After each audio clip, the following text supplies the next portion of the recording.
Taliwa sa pagkusukuso sa bagyong Tisoy din sa Pilipinas, gilibkas na sa Philippine Coast Guard na suspension sa mga biyahe Cebu, Bohol and vice versa.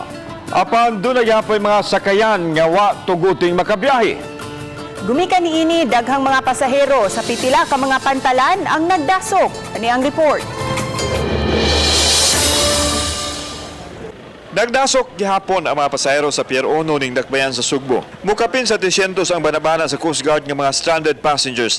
Apan nakuha na kini tungod kay gitugutan naman sa Coast Guard ang biyahe sa Cebu, Bohol, vice versa. Gani kining lukatanan og mga tickets gidagsaan na usab sa mga tao. So in this moment in time po, chine-check pa rin po natin yung sea and weather condition. Samtang sa ubang dapit, gimonitor gihapon sa Coast Guard ang sea condition. Tambag nila sa mga pasahero nga dili ipanimpalad ang ilang kinabuhi sa peligro sa daotang panahon.